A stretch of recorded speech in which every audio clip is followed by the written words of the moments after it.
In this video, we'll discuss the remainder theorem and the factor theorem.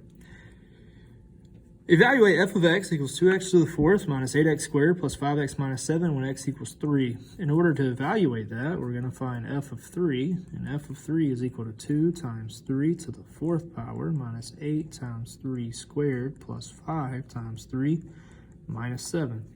We can type that in the calculator. When we type this in the calculator, we get 98.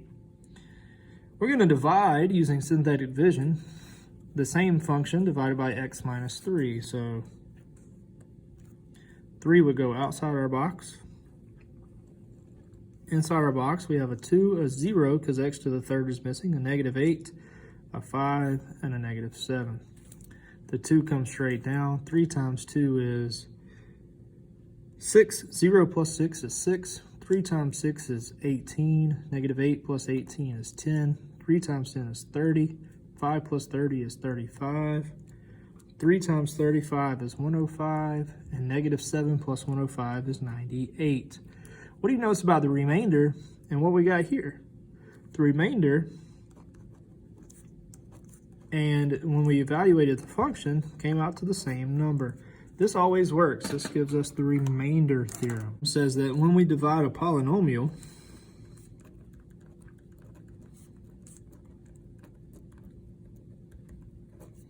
f of x by a divisor x minus c, then the remainder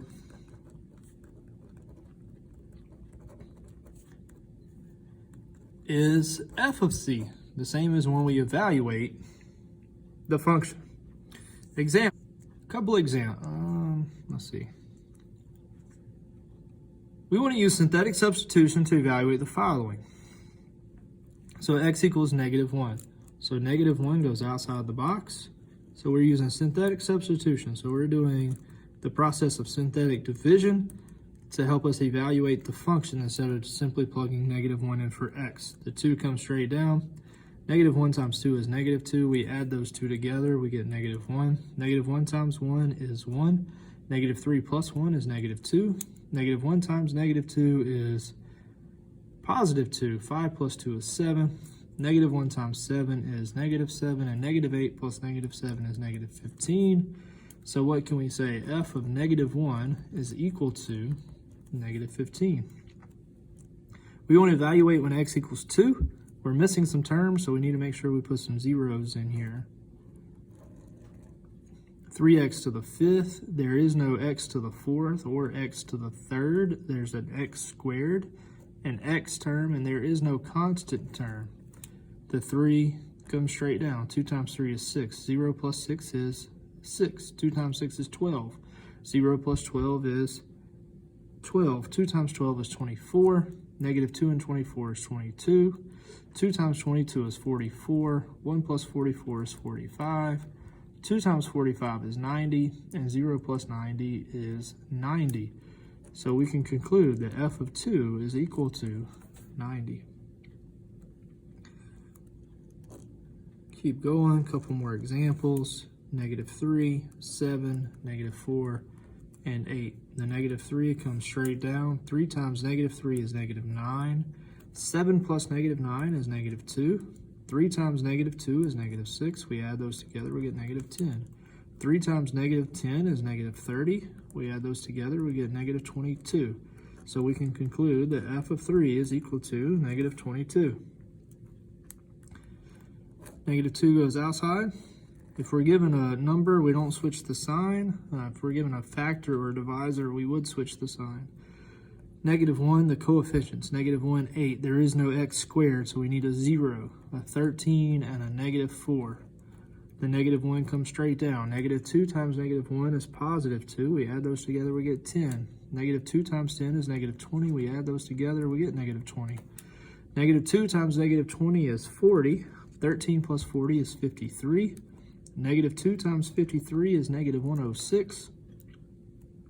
Negative 106 and negative 104 is negative 110. So f of negative 2 is equal to negative 110.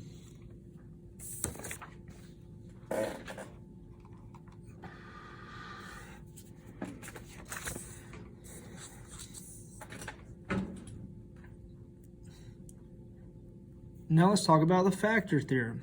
Divide 60 by 3. 60 divided by 3, 3 goes into 6 2 times. 2 times 3 is 6. We get 0, we bring the 0 down. 3 goes into 0 0 times. So 0 times 3, we don't get a remainder, so the remainder is 0. We can write 60 as 60 equals 3 times 20. So what can we say about the number 3? The number 3 is a factor of 60. And 3 is a factor of 60 because we got a remainder of 0. That leads us to the factor theorem. The factor theorem says that if f of c equals 0, then the remainder by the remainder theorem is also 0, and thus x minus c, f of c, that should be a c, and thus x minus c is a factor of f of x. Also, if x minus c is a factor of the polynomial, and then we know x equals c is a root of the polynomial. A root of the polynomial f of x. Example, is x minus 4 a factor of the polynomial? Well, we could figure it out. We could try to do synthetic division. 4 goes on the outside.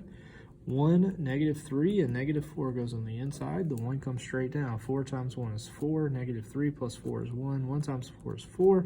Negative 4 plus 4 is 0. Since the remainder is equal to 0, x minus 4 is indeed a factor. If it is a factor, we want to write f of x as the product of two factors. So f of x, which equals x squared minus 3x minus 4, would be equal to the divisor, x minus 4, times the quotient, which would be x plus 1 in this case. Is x equals 2 a root of the polynomial? Well, let's try. 2, negative 1, negative 7, positive 2. 2 times 2 is 4, negative 1 plus 4 is 3. 2 times 3 is 6, negative 7 plus 6 is negative 1. 2 times negative 1 is negative 2, and we get a remainder of 0. Because we get a remainder of 0, x equals 2 is a root. Since x equals 2 is a root, we know x minus 2 is a factor.